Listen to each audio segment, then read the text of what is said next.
జయవారత జయశ్యాములు తోటి భారతీయులందరికీ నమస్కారాలు తెలియజేస్తూ ఈనాడు ఈ దేశంలో దేశ రాజధాని అయినటువంటి హస్తినలో ఎన్నికలు జరుగుతూ ఉన్నాయి. ఈ ఢిల్లీలో జరుగుతున్నటువంటి రాష్ట్ర ఎన్నికలు ఏవైతే ఉన్నాయో గతంలో జరిగినటువంటి 5-6 నెలల క్రితం జరిగినటువంటి లోక్సభ ఎన్నికల్లో 7 పార్లమెంటు సీట్లకు 7 కూడా భారతీయ జనతా పార్టీ కైవసం చేసుకోవటం జరిగింది.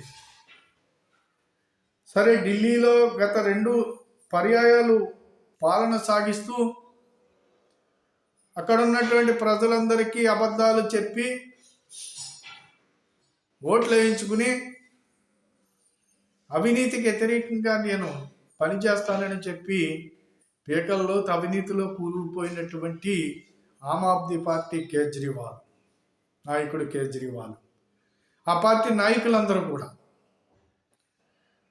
అవినీతిలో మామూలుగా కాదు, పీకల్లో కూరుకుపోయారు, జైలుకి వెళ్ళారు, వచ్చారు. ఈనాడు ఈ పరిస్థితుల్లో ఉన్నటువంటి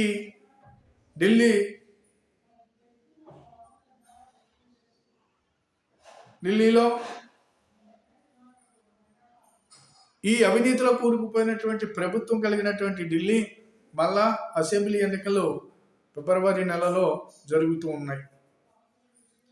ఈ ఫిబ్రవరి నెలలో జరగబోయేటువంటి ఢిల్లీ అసెంబ్లీ ఎన్నికలు ఏవైతే ఉన్నాయో ఇక్కడ Congress party, Bharatiya Janata party, Aam Aadmi party 3 పార్టీలు విడివిడిగా పోటీ చేస్తూ ఉన్నాయి ఇక్కడ.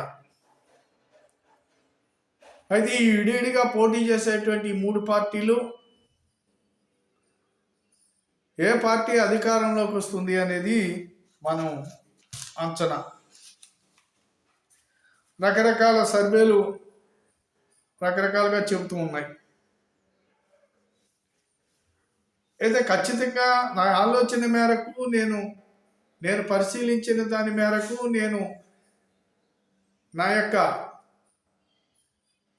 నేను చెప్పబోయేది ఏమిటంటే భారతీయ జనతా పార్టీకి 45 నుంచి 50 సీట్ల మధ్యలో రావటానికి అవకాశం ఉన్నది.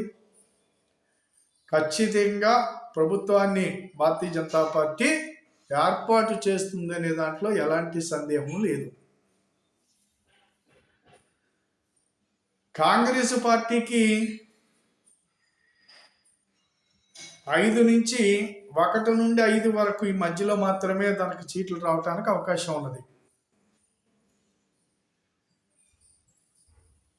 ఆమ్ ఆద్మీ పార్టీకి 20 నుంచి 25 సీట్లు రావడానికి అవకాశం ఉన్నది. ఇది నాకున్నటువంటి ఢిల్లీ ఎన్నికల మీద నాకున్నటువంటి అభిప్రాయం. కాబట్టి ఈ యొక్క ఢిల్లీలో ఎట్టి పరిస్థితుల్లోని భారతీయ జనతా పార్టీని అధికారంలోకి రానివ్వకూడదని విదేశీ శక్తులు విపరీతమైనటువంటి పని చేస్తూ ఉన్నాయి. అక్కడ మహారాష్ట్రలో అలాగే చేసినాయి. మహారాష్ట్రలో 180 సంస్థలు పనిచేసినాయి భారతీయ జనతా పార్టీని అధికారంలోకి రాకుండా చూడాలని. హర్యానాలో పనిచేసినాయి. దేశ రాజధాని అయినటువంటి ఢిల్లీలో కూడా ఈ పార్టీ అధికారంలోకి రాకూడదనేటువంటి ఆలోచనతోటి అనేక దుష్ట శక్తులు ఇక్కడ పనిచేస్తూ ఉన్నాయి. ఈ దుష్ట శక్తులకి నాయకత్వం వహించేవాడు రాహుల్ గాంధీ, ఈ యొక్క ఆమ్ ఆద్మీ పార్టీ నాయకుడు కేజ్రీవాల్. ఈ కేజ్రీవాల్